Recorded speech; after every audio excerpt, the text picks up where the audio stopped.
pessoal, tudo bem? Eu sou a jornalista Joana Ferraz, do setor de comunicação e eventos do Corém RS, o Conselho Regional de Enfermagem do Rio Grande do Sul, e esse é mais um episódio do podcast Pode Falar Enfermagem, do Conselho Federal de Enfermagem, edição Rio Grande do Sul.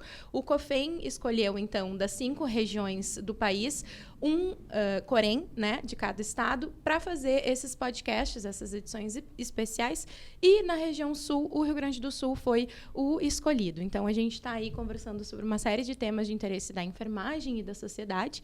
E no episódio de hoje, a gente vai falar sobre assistência de enfermagem à população trans. E eu estou muito bem acompanhada aqui nessa mesa para falar sobre esse assunto essencial.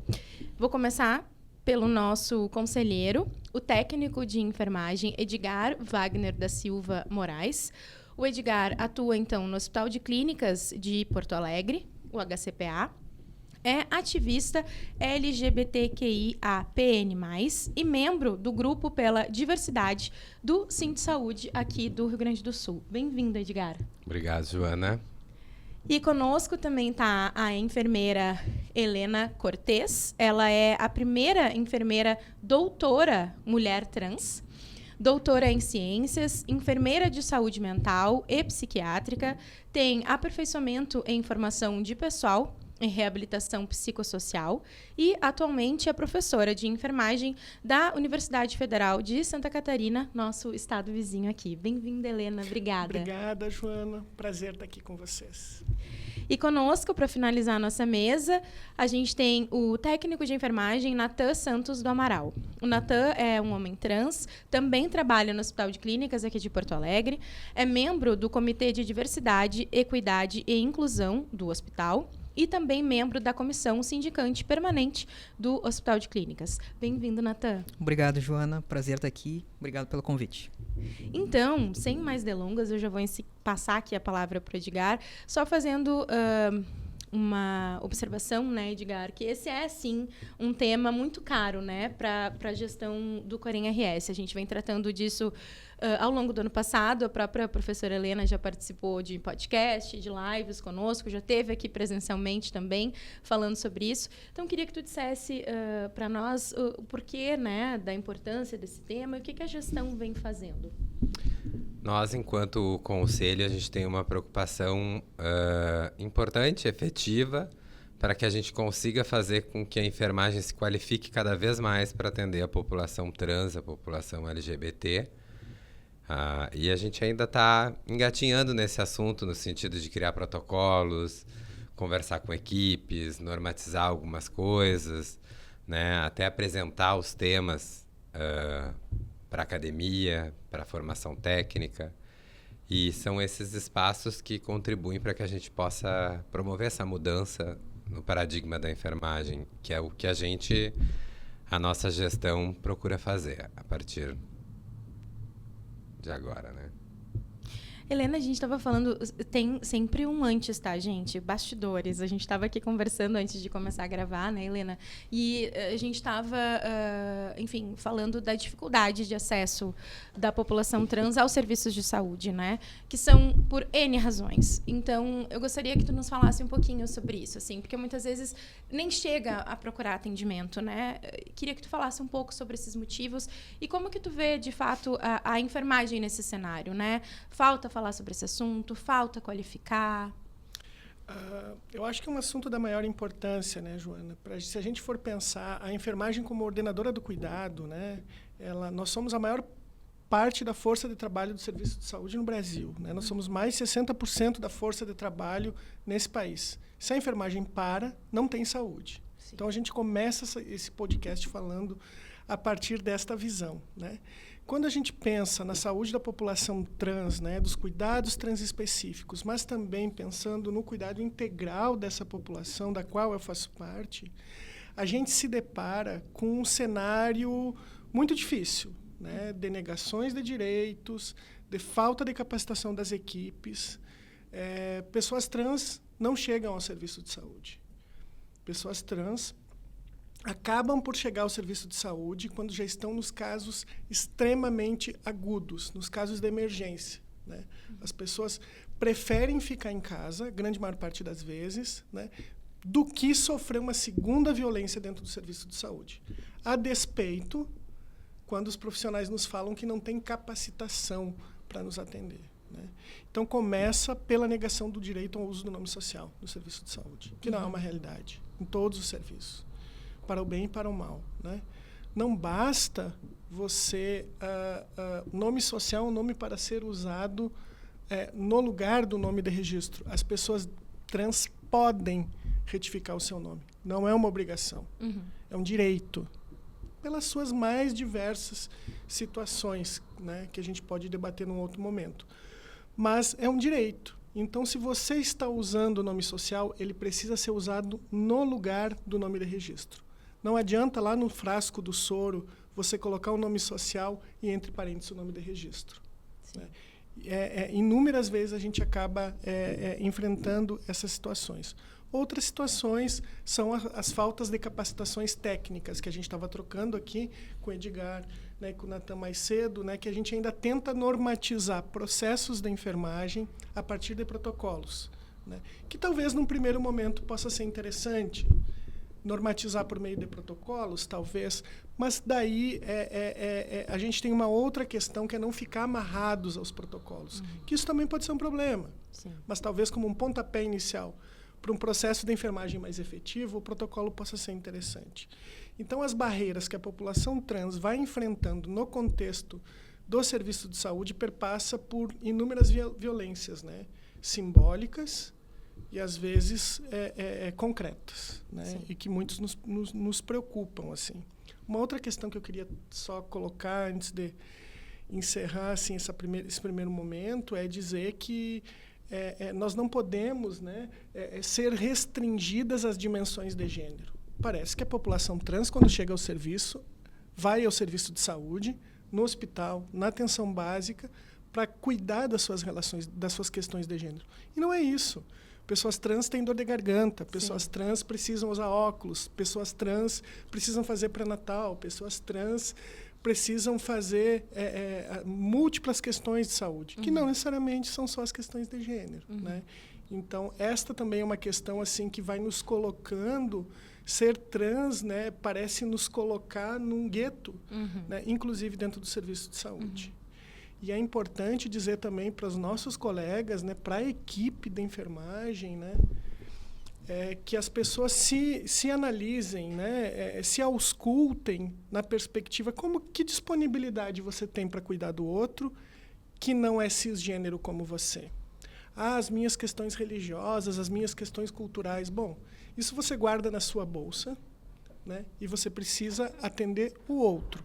Se não dá para você guardar na sua bolsa as suas questões, bom, daí não dá para você cuidar, não dá para trabalhar com enfermagem, né? Tem que procurar uma outra profissão. Sim. Né? Pegando o gancho, se eu posso compartilhar. Por favor. Muitas coisas que a professora falou, a gente vivencia no dia a dia, na pele, né? E eu fazendo parte do comitê de diversidade ali do hospital, eu tenho a oportunidade de levar muitos assuntos que são permeáveis, são coisas que nós, enquanto pessoas trans, nós temos propriedade em falar. Sim. Né? Então, a gente vinha falando aí nos bastidores, né, que a dúvida não é um problema, a curiosidade. O que é o problema é a falta de interesse de buscar informação no mundo que é totalmente digital hoje. Sim. O Google nos dá respostas, né, que parece que ele nos escuta aí, que tu pesquisa alguma coisa e daqui a pouco ele já está te dando outros assuntos linkados. Então, falta muito esse interesse, né? E eu acho que nós, enquanto pessoas trans, estando nesses lugares de escuta, eu digo assim, eu vou trazer para vocês, a minha história de transição, uma história recente, o início da transição, mas crianças trans existem. Sim. Eu fui uma criança trans, só que hoje com 37 anos, lembrando de toda a minha história de vida, a gente não tinha informação e a gente não conseguia nem entender, não se falava, era tudo muito velado antes, né? E nos impunham que tu tem que agir na caixinha que tu foi colocado ao nascer. Sexo feminino tem que agir como sexo feminino, sexo masculino tem que agir. E a pessoa trans? A pessoa trans tem que, além de ter a coragem de existir, criar sua própria caixa de existência, né? E aí, trazendo as falas da prof aqui, como ser atendido num serviço de saúde, a respeitar o nome social, mais do que isso, vivências que eu tive, assim. E quando a pessoa já é retificada, quando não existe nem a possibilidade de tu pensar em um nome social, e mesmo assim tentam te internar num leito, um homem transmasculino, num leito feminino, né? A gente teve bem essa situação que teve lá no meu plantão, graças a Deus, onde os meus colegas que trabalham comigo têm a oportunidade de trabalhar com um homem trans em transição, com um técnico de enfermagem, com uma pessoa bem-sucedida na vida que tem um emprego digno, né? Que foge à norma que nós estamos acostumados. Então, eles abraçaram muito a causa junto comigo, fui muito bem recebido pelos meus colegas, e a minha enfermeira teve essa sensibilidade de receber o telefonema e... Opa, eu não estou entendendo o que tu está falando. Como que eu vou internar? Pareceu um equívoco, né? Não, ali no leito está internado tal pessoa, de sexo feminino. Eu tenho leito vago, a minha enfermeira, então, eu vou colocar esse nosso cliente em outro leito. Não, mas não precisa, parece uma mulher. E gerou todo um desconforto. Sim. Então, quando a gente chega no serviço de saúde, a gente é atendido pela nossa aparência, pelo que eu pareço, né? Ou pelo meu nome, o que eu me identifico, o que demanda, ou realmente a enfermidade que eu estou buscando atendimento ali, né? Então, a gente tem que ter muita clareza. E isso, eu pontuo muito essa história, porque isso parou, foi barrada essa situação de maior constrangimento que esse homem trans teria na mão da enfermagem.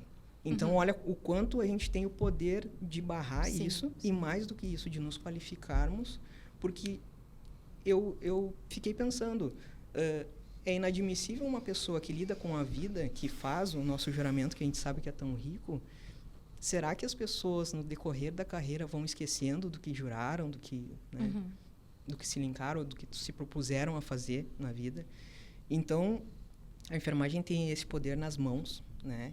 E a gente está perdendo muito de ampliar, né, essa gama de conhecimentos, né? Como a prof mesmo disse, a enfermagem é gigante, e a gente, muitas coisas param na nossa mão e iniciam pela nossa mão, né? Então, assim, passando de colega para colega, a sensibilidade, mais do que a sensibilidade, o conhecimento. E aonde que a gente vai buscar conhecimento? Eu acho que agora a gente avança, né, em formação de políticas públicas, protocolos, fluxos de atendimento para pessoas trans dentro do hospital. Acho que isso está faltando muito, né? A gente ainda falava ontem, eu sei que a gente não deve falar ontem, hoje e amanhã, mas a gravação foi ontem, sobre a questão da nutrição parenteral domiciliar, enfim, e com isso veio o gancho, de fato, né, de como a enfermagem tem esse contato direto, né, com o paciente, com o usuário, e sim a sua capacidade de transformar vidas e de estar atuante dentro desse processo. Também entendendo muito do seu papel social, né, Natan, que é isso que tu está falando, sim, tem um papel muito importante, pode sim ser transformador e replicar esse conhecimento, né. A professora Helena ainda falava, né, prof, da questão do ensino, né, que hoje, como é que é, professora, na grade curricular, enfim, quem está, enfim, fazendo sua graduação em enfermagem, por exemplo, tem esse assunto como obrigatório? É opcional? Pouco se fala? Como é que é isso na formação? Do ponto de vista de formação, né, talvez um pouquinho antes disso, assim, eu queria retomar, né, das barreiras de acesso. A gente precisa ainda retomar e falar, né, que nós somos a população... Eu sou uma mulher de 44 anos de idade, né? Mulheres como eu vivem até os 35 anos de idade, mais ou menos. Se eu fosse uma mulher trans preta, eu teria morrido mais ou menos aos 27 anos de idade. Quando você colocou na minha apresentação que eu sou a primeira enfermeira doutora mulher trans desse país, isso é uma coisa horrível. Por que eu sou a primeira? Eu queria estar sendo a 100ª. Sim. Né? Então, é disso que a gente está falando, né? É de falta de acesso da nossa população. E o Natan vai trazendo uma outra questão que eu acho que é um conceito que eu busco lá na saúde mental, que é emprestar o nosso poder contratual enquanto equipe da enfermagem, né? Que é isso, a gente vive uma genitalização do gênero, onde as internações hospitalares são realizadas muitas das vezes com base na genitália das pessoas. Isso é uma barbaridade. A internação precisa ser com base no gênero das pessoas. E o gênero sempre não é a partir da minha leitura, é a partir da autorreferência do outro, como o outro se entende, né? E não do que eu penso que é. Né? E você fala de uma questão que é super cara para nós, né? Que é a revisão curricular dos cursos de graduação em enfermagem. Gente, a gente falou no início, nós somos mais de 60% da força de trabalho do serviço de saúde nesse país. Né? Então, revisar as matrizes curriculares das graduações em enfermagens, dos cursos técnicos neste país, é um trabalho de grande monta. A gente fez um estudo recente agora, né? E das 51 universidades federais, assim, com cursos de enfermagem, apenas 20 tinham temas transversais em relação à transgeneridade, transexualidade. Como eu não uso muito o termo transexualidade, eu prefiro transgeneridade, para não sexualizar os nossos corpos, né? Então, mas também é uma questão muito particular minha. Então, desses 51 cursos, apenas 21 tinham, em algum momento dos seus projetos políticos pedagógicos, o tema da transgeneridade. Às vezes numa disciplina optativa, às vezes de forma transversal, diluído no curso. E a gente sabe que quando é diluído nem sempre funciona. Sim. Né? Nós temos no Brasil em torno de 20 a 21 grupos de pesquisa que se ocupam na enfermagem a estudar a população trans. Né? Então, ainda é muito pouco. Então, eu queria colocar que, talvez, para as nossas revisões curriculares, a gente precise pensar e avançar nessa transversalidade. Se a transversalidade ainda não é suficientemente efetiva, talvez, a gente possa pensar em disciplinas obrigatórias e específicas. O Natan trouxe questões importantíssimas de práticas dos serviços hospitalares, práticas da internação, né, que isso tem a ver com segurança do paciente. Né? Nós precisamos falar da gestação paterna, né? Gestação de homens trans e pessoas transmasculinas, que são especificidades. Né? Cuidar de crianças com variabilidade de gênero. Né?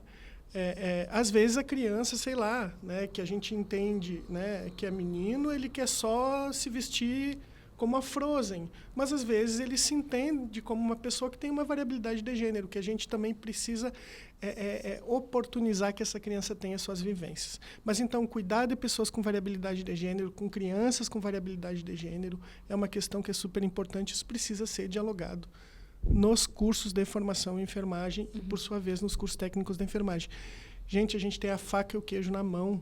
O processo da enfermagem é conosco. Né? Outras categorias profissionais, né, estão ligadas. Né? Então, vamos nos ligar, porque quem cuida das pessoas somos nós.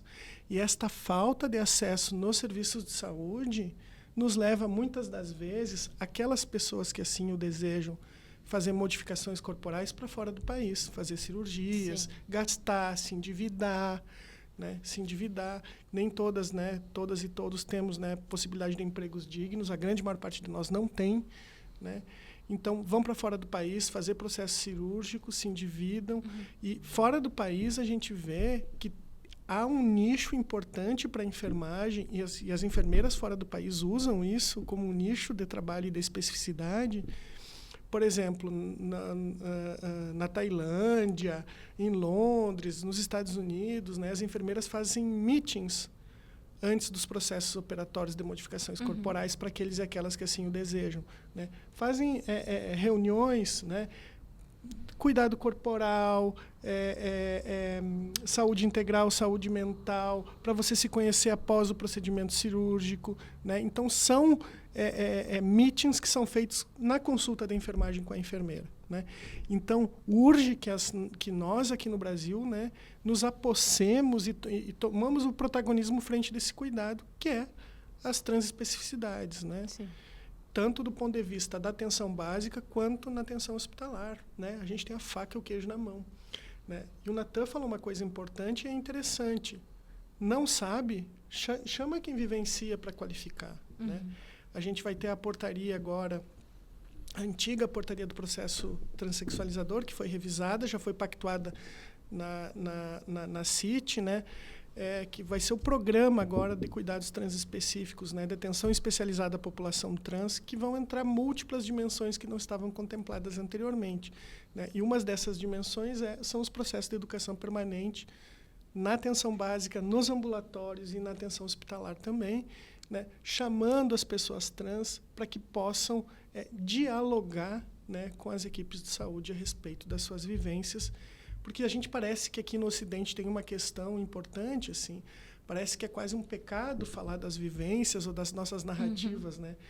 E na ciência eu entendo que isso só contribui, né, em a gente poder tornar essa ciência cada vez mais orgânica e menos sintética, né? Eu me lembro muito de uma fala, não sei em que momento do ano passado, né, nas tuas participações, disso, assim, vamos ouvir quem tem que ser ouvido, vamos ouvir as pessoas que recebem essa assistência, vamos ouvir a população trans. Isso é muito rico, porque os meus colegas, né, tiveram outras oportunidades ali de atender pessoas trans, e numa folga minha, me mandaram mensagem no WhatsApp. Aconteceu tal situação, assim, eu fiquei constrangido, como é que eu devo agir e tal, que era uma situação assim, questão comadre e papagaio, tá? Sim. Meu colega ofereceu um papagaio para o homem trans e ele disse, tem que ser uma comadre. E ela ficou insistindo, não se ligou, ficou insistindo, tu quer fazer o número 2? Não, tá. A mãe do rapaz falou, não, tem que ser uma comadre. Quando ela saiu, aí foi desfeito ali um mal-entendido, porque ela nem tinha recebido o paciente e não tinha sido passado o caso do paciente também. Sim. E aí eu volto no fluxo, da importância de um fluxo de atendimento para pessoas trans. Hoje em dia a gente tem dentro dos hospitais a sinalização, paciente com sepse, paciente com risco de queda, paciente com alergia, paciente GMR. Por que não um fluxo de atendimento à pessoa transgênero? Né? E dentro deste apontamento, montar um protocolo de assistência. Como que tu vai lidar com uma pessoa, com as suas peculiaridades, com as suas particularidades. Porque até mesmo dentro da população trans, nós somos diversos. Sim. Né? Nós temos particularidades e assim os detalhes fazem toda a diferença. Eu tranquilizei a colega porque eu estou numa vibe bem de educação, tá? Estou bem de educação e eu acho que é rico isso a gente falar, porque às vezes as pessoas imaginam, não perguntam e fazem da cabeça, porque não existe um protocolo para ser cuidado da pessoa. Então, olha, eu estava em vias de fazer a minha mastectomia, né? Eu vou me internar no hospital e eu vou ver como é, mas assim, eu vou te passar uma coisa assim, ele deve ter ficado primeiro feliz porque tipo tu identificou ele como ele quer ser identificado. Sim. Na tua cabeça, né? Não deve ter sido tão ruim assim, né? Gerou um desconforto, né? Mas vamos fazer assim, quem sabe eu levo lá para o comitê, a gente faz isso. Então, tipo assim, eu pego o que nós podemos fazer para modificar isso. Sim. Até mesmo essa questão de passagem do paciente da sala de recuperação para nós, eu trabalho na unidade de internação, né? Então, eu recebo muito paciente que vem do bloco. Então, como é que a gente vai trabalhar essa comunicação entre equipe de enfermagem, né? Sim. Para além de outras coisas. E aconteceu comigo quando eu me internei no hospital e fui fazer a minha mastectomia. Fiz agora dia 18/3. Meu peitoral tá estreando aí. Tô legal. Recente, fez um mês. Recente. Estou em recuperação, mas estou me sentindo bem. E também me deu vontade de urinar acordando da anestesia, assim. Eu preciso, né, fazer xixi. Já te trago papagaio. E eu, assim, tem que ser comadre. Mas foi muito tranquilo, assim. Tá, tudo bem. E, enfim, ali nesse hospital, que não é o Clínicas, eles já estão acostumados com pessoas transgêneras, pessoas dessa médica em específico. Então, assim, foi muito tranquilo, assim, o meu atendimento, tá? Sim. Mas, eu volto a dizer, a sorte que o Natan tem na sua transição não é a realidade da grande maioria da nossa população. Então, eu desejo muito que muitas pessoas tenham a mesma sorte que eu. Até que a sociedade se volte e abrace a causa para realmente entender, eu digo mais que isso, entender não aceitar, mas entender a nossa existência. Né? Porque a gente precisa disso, a gente precisa de estudo, a gente precisa de base científica, é uma gama muito rica, é um E muito até rico. a importância da educação e da ciência nesse processo, porque olhando pela base sindical, pelas pessoas que chegam de outros lugares que não são ligados à academia, eles não têm o mesmo acesso, né, que o Natan teve. Eles não têm, às vezes não têm nem a mesma segurança de emprego. E a gente sabe, às vezes o processo em si já é uma carta de demissão para a pessoa. Isso chega muito no sindicato, entendeu? Então, esse acesso ele não é pleno, ele é ali, mas eu acho muito interessante que é colado, e fico muito feliz porque é a instituição que eu atuo também, que é colado com uma ideia de que o conhecimento talvez nos ajude um pouco mais, né? Apesar de ser um lugar muito grande, a gente sabe que existem nichos ainda dentro, existem lugares dentro desse lugar que a gente ainda precisa trabalhar melhor isso, mas tu foste muito bem recebido, né, pela tua equipe. Eu lembro que teve até uma recepção. Na entrega eu tive um problema, não te cortando, eu tive um problema com a mudança do meu nome no crachá funcional. Eu sou um cara muito tranquilo, eu pergunto como é que eu faço para trocar o meu nome, assim. Tu tem que trazer uma cópia do teu documento social para a gente autorizar. E o que me deixou muito frustrado e brabo foi o autorizar a troca do teu nome no crachá. Porque se o Edgar quer colocar o apelido dele no crachá, ele consegue. Exato, né? Pessoas que têm um nome maior e querem botar um nome abreviado, conseguem. E por que o Natan não pode botar o nome do Natan no crachá? Porque tu precisa de uma autorização. Então, foi bem interessante isso daí, porque a minha chefia tomou posse disso, foi lá, deu a cara a tapa, literalmente, brigou e disse, eu não vou sair daqui sem o nome dele retificado no crachá. Não tá entendendo, eu não vou sair daqui. O Edgar, quando usa, a colega, quando tem o nome reduzido e usa no crachá, também é nome social. Maria da Graça Xuxa Meneghel, ela incluiu o Xuxa no nome. Xuxa era o nome social dela, e ela incluiu. Isso, pessoas cis também fazem uso do nome social. Agora, por que a pessoa trans precisa de uma autorização institucional? É a mesma lógica dos atestados, dos laudos psicológicos que eram exigidos para que a gente pudesse acessar cirurgias de redesignação sexual. Né? Como se o meu corpo pertencesse ao Estado. Eu tenho direito sobre o meu corpo e o que eu quero fazer com ele. Né? Então, é disso que a gente está falando. E essa transfobia, que ela é estruturante e ela está no imaginário social das pessoas, né? Ela fica... a gente vê a concretude dessa transfobia no serviço de saúde por meio dos olhares, dos gestos, das negações, né? A gente vai entendendo essa transfobia que é para além do não tenho qualificação. Por isso que às vezes eu me incomodo quando os profissionais da enfermagem no contexto do serviço me dizem, eu não tenho qualificação. Olha, não saber as questões não é um problema. O que é um problema é a pessoa não querer fazer. Isso é um problema.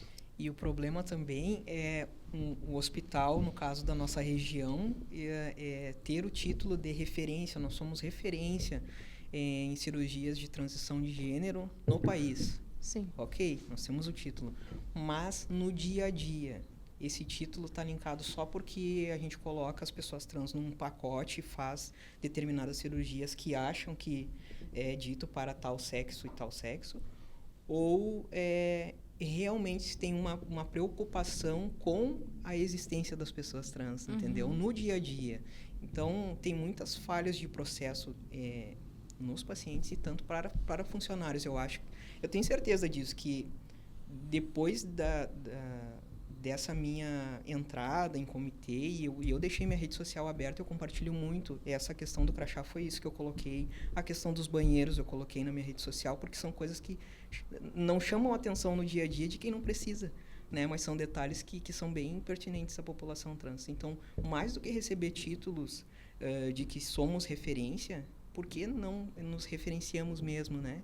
Perguntar colocar mais pessoas com voz ativa e que as pessoas trans se sintam acolhidas para poderem falar. né? Porque mais do que isso, é espaços de fala. Nós temos alguns espaços de fala, mas que queiram falar. E que nós tenhamos direito de fazer as modificações corporais, lembrando sempre que nós não somos objeto na mão da medicina, né, para fazer aquilo que ela entende que é adequado para este ou para aquele gênero. É que nós não sejamos compelidos compulsoriamente a entrar em protocolos de pesquisa, por vezes violentos, só porque somos pessoas trans e porque vamos nos submeter a este ou aquele procedimento cirúrgico, porventura. Nem todas as pessoas trans querem passar por modificações corporais, né? Isso depende de cada pessoa, né? Eu sou uma mulher trans que fiz inúmeros procedimentos de modificação corporal. E sou uma travesti também, né? Então, eu me assumo como travesti para sair desta lógica de que quem fez modificações corporais é mulher trans, né? Como a medicina nos colocou nesse lugar por muito tempo. Então, eu assumo a identidade travesti também, né, para dizer que é uma identidade da mulher trans e que não necessariamente tem a ver com modificações corporais, por exemplo. Né? E eu acho que tu traz uma coisa que é super importante também, né? Tu falou uma outra coisa, assim, eu entendi o que o Natan quis dizer, assim, né? Né? Eu estou tendo a sorte, eu também tive muita sorte, mas a gente também precisa pensar que saúde é um direito de todos, é um dever do Estado, é nossa obrigação atender todas as pessoas.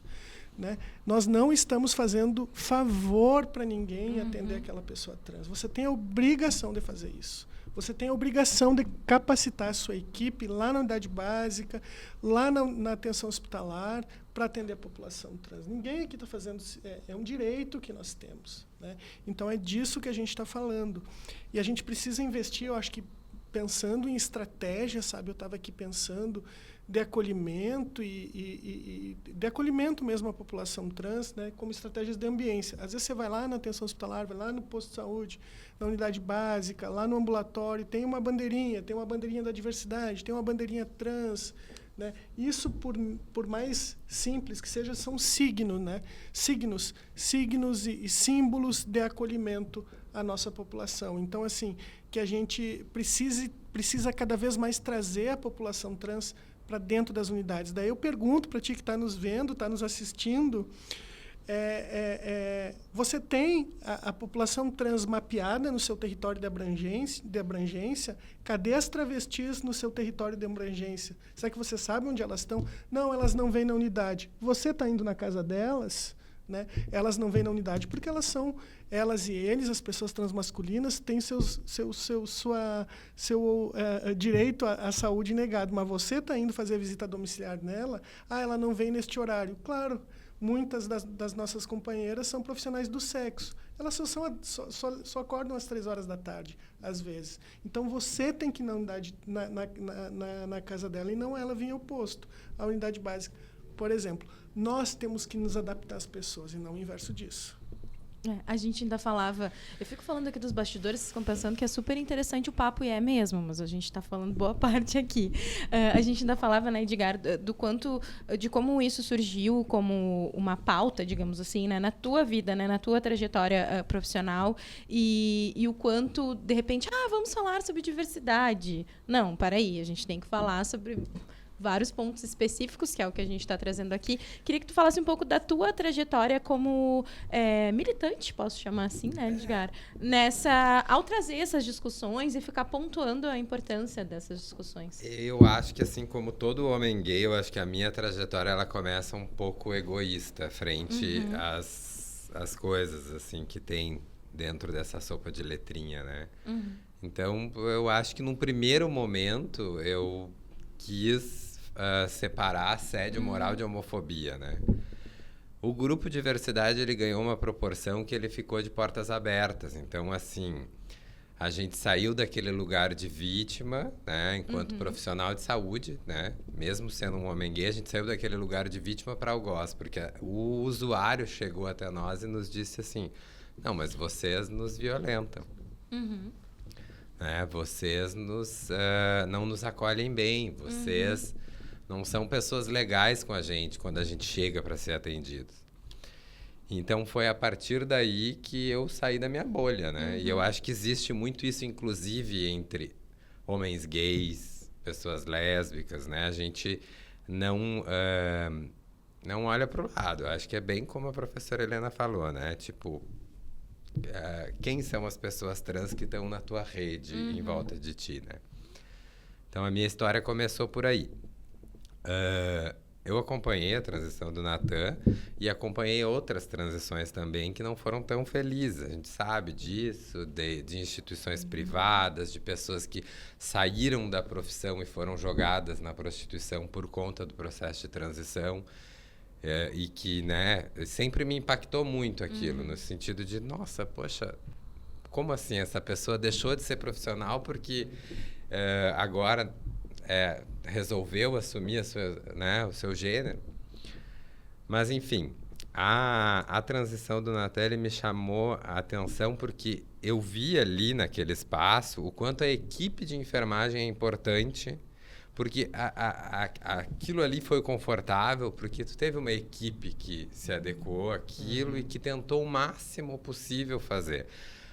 E a equipe de enfermagem, eu falo lideranças, né? Sim. Tipo, a gente sabe que hoje em dia, às vezes, a enfermagem tem essa coisa de que a gente precisa ter lideranças com essa cabeça, inclusive, para incluir, né? Somar. E, enfim, eu fico também me questionando às vezes, e aí esse espaço é de vocês, no que a gente, a gente pode pensar numa formação em que as pessoas tenham formação. Eu acho ainda que o protocolo talvez seja algo que a gente consiga materializar um direito. A política pública ela precisa acontecer, porque senão a gente não vai conseguir fazer com que as pessoas guardem o seu preconceito num lugar e deixem, né? Então, é uma forma de fiscalizar. E nisso agora, enquanto conselheiro, né, que estou conselheiro, eu fico pensando como o COFEM pode atuar, agir, para que a gente consiga, de fato, fazer a mudança, né? Ou pelo menos começar um caminho para essa mudança. Que daqui a 10 anos, daqui a 3 anos, seja outra pessoa fazendo esse trabalho, né? Mas eu fico muito instigado nisso, assim, tipo, como que nós, aqui nesse espaço que a gente está ocupando, que é um privilégio, porque nem todo mundo consegue chegar até aqui. E agora, como que eu faço desse privilégio para que ele mude alguma realidade, assim? E eu acho que... Desculpa interromper, professora. Mas quando o Natan até comentou, né? Eu sou muito tranquilo, eu explico para as pessoas, eu falo para as pessoas. Mas também estar nesse lugar, às vezes, é desconfortável, né? Quer dizer, tu não tem que estar educando ninguém, né? Exatamente. Não deveria estar educando ninguém, né? Mas, enfim, eu acho que, inclusive, é muito generoso da tua parte fazer isso, né? Até porque muitos viram a chave para agressividade, Exatamente. Né? E, às vezes... Exatamente. Porque nos colocar também nesse lugar da pessoa trans pode ser violento. Sim, né? sim. Pode ser muito violento demiguetificar. Não sou eu que tenho que falar sobre saúde da população trans. As pessoas cis têm que falar de saúde da população trans e têm que saber o que estão falando. Sim, sim. Né? E isso é um conceito que eu trabalho, que eu chamo de cirurgia social. Né? Para além daquelas cirurgias de modificações corporais que a gente pode ir acessar fazer aquelas que desejam, talvez a cirurgia mais importante, a que mais nos demande, seja essa da cirurgia social, que a gente trabalha cotidianamente no tecido social, provocando transformações o tempo todo e que nos demanda, sim, e que é cansativo, né, que vai nos colocando num lugar de o tempo todo ser educadora. Olha, eu sou enfermeira, talvez eu vou morrer sempre enfermeira, porque, enfim, sou enfermeira, também fui técnica de enfermagem, auxiliar de enfermagem, etc. Eu vou morrer nesta profissão, né? Mas você ser educadora o tempo todo é cansativo, né? E o Edgar faz uma provocação que eu acho que é bem pertinente. Eu vou devolver a bola para o Conselho Federal de Enfermagem. Você que está me vendo, me assistindo... que eu acho que assim, a gente trabalhar sempre na perspectiva da educação permanente, isso é fundamental. Os conselhos precisam normatizar alguns procedimentos nas equipes e procedimentos técnicos. Eu entendo que, neste momento, é uma das formas da gente, sim, materializar o direito e garantir para as equipes que possam trabalhar amparadas numa normativa. Eu acho que sim, os protocolos neste momento, embora eu entenda que às vezes ele pode até engessar alguma prática, mas é uma forma de garantia. Nós temos muita gente boa nesse país, muitas equipes boas trabalhando com gênero e diversidade. Eu vou linkar também com a questão da revisão das grades curriculares dos cursos de enfermagem no país. Não basta a gente colocar o tema da transgeneridade de forma transversal, a meu ver, somente, porque esta é uma forma também, pode ser uma forma de não fazer. Tem que ter uma disciplina específica.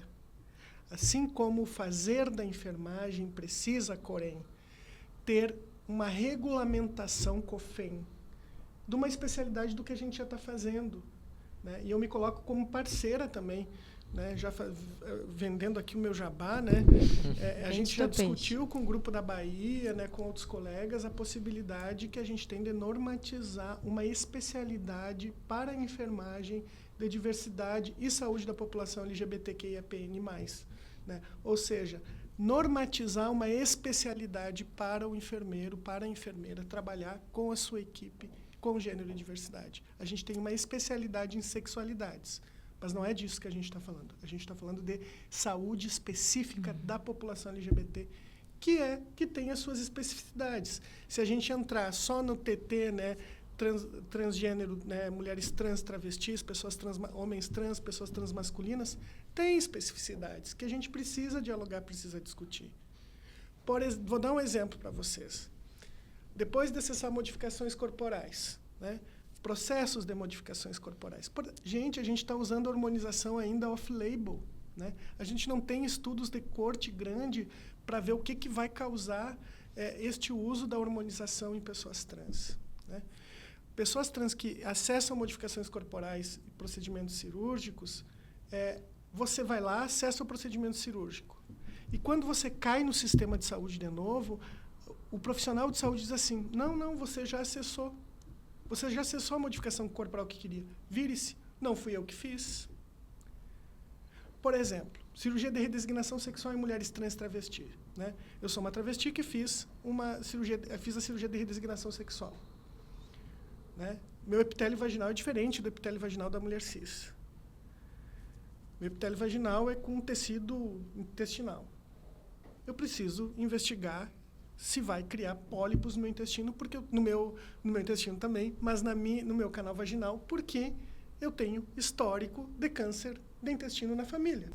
Eu preciso investigar crescimento de pólipos no tecido vaginal. Só que o serviço de saúde não sabe disso. Então, eu tive que ir para a unidade de saúde, estudar com a minha enfermeira, nós estudamos juntas. Ok, e se eu não tivesse um arcabouço que me permitisse isso, como é que ia ficar? Né? Então, assim, é como se você acessou modificações corporais, vire-se. O serviço de saúde não dá mais conta. Né? Não é mais comigo. Como se o teu corpo trans fosse um corpo alienígena, algo muito diferente. Né? Qual é a dificuldade de ler os marcadores séricos para ver teus exames? Qual é a dificuldade disso? Né? Então, assim, é disso que a gente está falando. Então, eu provoco o Conselho Federal da Enfermagem na perspectiva de que a gente precisa normatizar uma especialidade para a enfermeira em diversidade e saúde da população LGBTQIAPN+. Pronto, falei. Gente, a gente podia ficar horas e horas falando. Eu sempre falo isso para Helena, mas é de todo o meu coração, porque ouvi-la é um deleite, é uma aula, assim. Eu acho que tu tem muito a falar.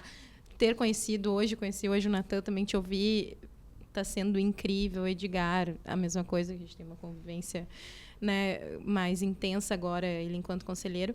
Então, queria que vocês fizessem as considerações finais. Eu sei que a gente teria, claro, né, muito assunto aí, mas desse ponto de vista, de tudo que a gente conversou aqui hoje, assim, né, o que vocês acham que seria, enfim, o maior desafio, né, para a enfermagem realmente prestar uma assistência à população trans, e como que vocês veem um futuro a médio prazo, digamos assim, para esse cenário? Eu quero fazer uma consideração dizendo que, historicamente, tudo que a população trans, pessoas LGBT, vivenciaram até aqui, os nossos precursores, os que sofreram antes de nós, né?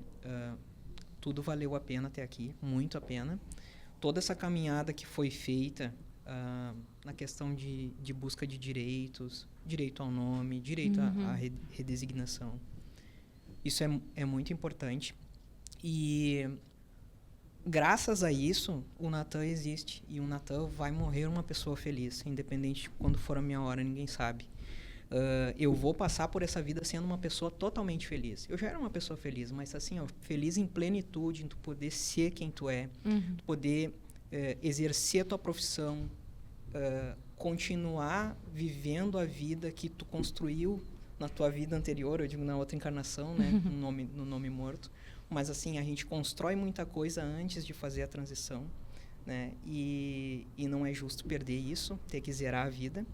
Mas pensando em continuidade desse processo, né? Linkando tudo que a gente já colheu até aqui, a enfermagem tem um poder enorme nas mãos. A saúde das pessoas fica nas nossas mãos. A gente que trabalha beira-leite, em atenção primária, é o primeiro contato da pessoa, né, que busca com alguma enfermidade. E que não se veja só a pessoa trans com transição na testa, assim, colado. Que se veja ela no todo e na sua particularidade, assim como o prof trouxe. E eu acredito que isso vai fazer, quem sabe daqui uns anos, a nossa expectativa de vida aumentar, porque as pessoas se sentindo acolhidas nos serviços de saúde, elas vão cuidar das outras coisas, de uma hipertensão, de uma diabetes, enfim, e vão querer se cuidar dessa vida que abraçamos com tanto amor, que a gente consegue se amar depois que a gente faz a transição, né? E ter isso em plenitude. Então, que os órgãos, COFEM, Corém, olhem para nós com uma atenção, com carinho, sabe?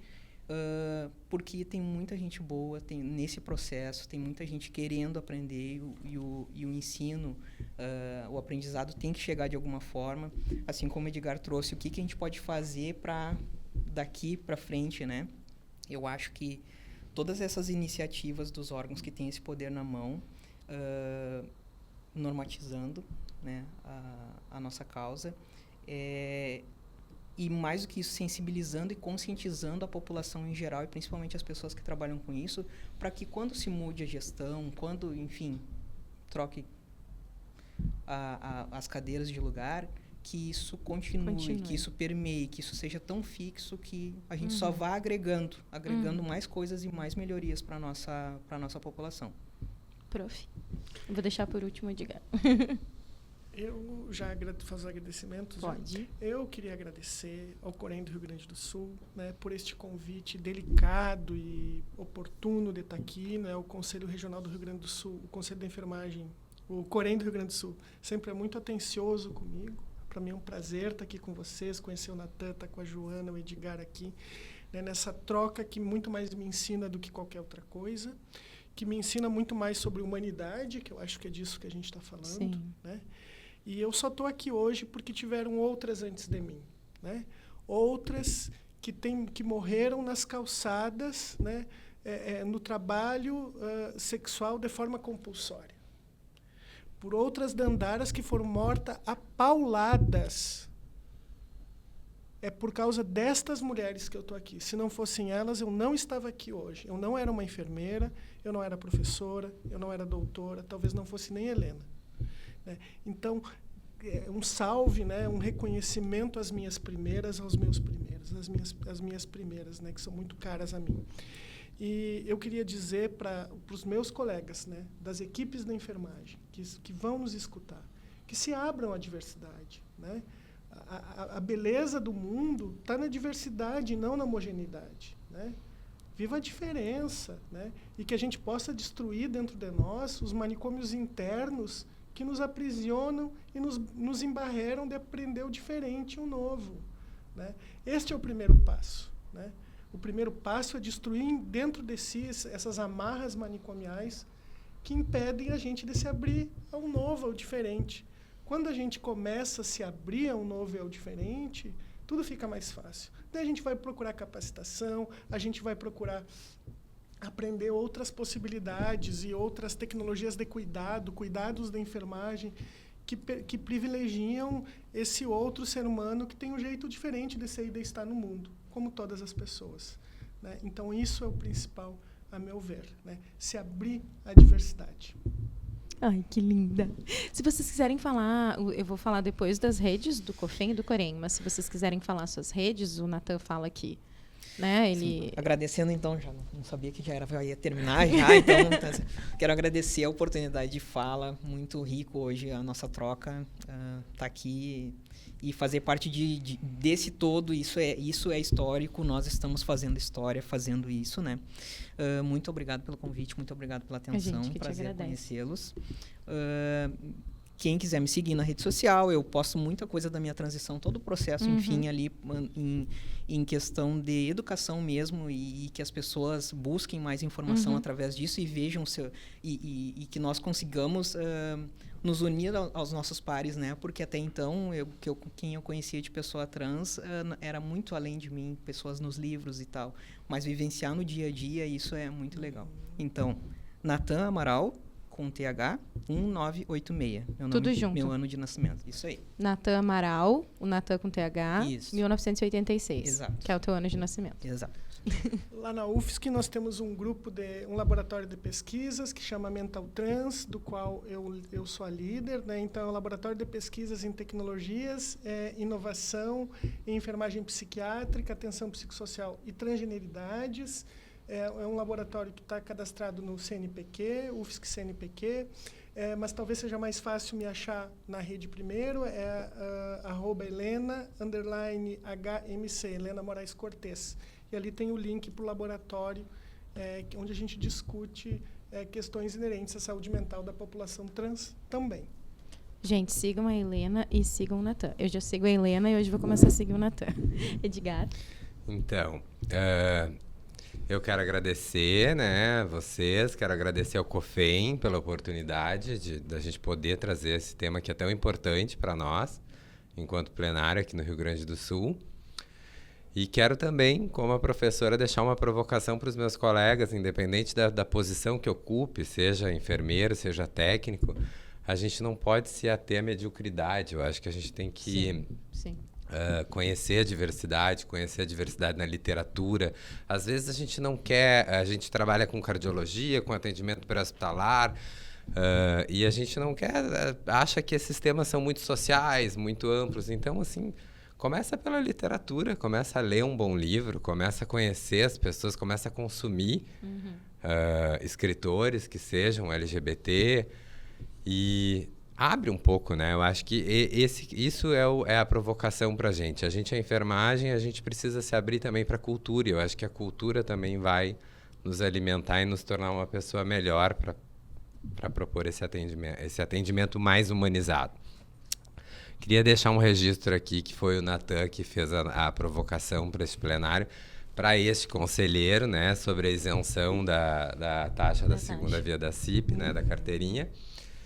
Isso é uma realidade agora nacional. Sim. Então, as minhas redes sociais eu uso mais o Instagram, @edgar.wagner, e fico à disposição da Enfermagem Gaúcha para que a gente consiga juntos fazer, né? Me coloco à disposição, mas coloco também o plenário, que é um compromisso nosso, é um compromisso do Corém, para que a gente consiga e que quem queira nos procure para que a gente consiga fazer um trabalho legal, de qualidade e pavimentar essa via que eu sei que muitos vão trilhar depois, né? Obrigado. Muito obrigada. Gente, hoje eu muito mais aprendi do que qualquer coisa.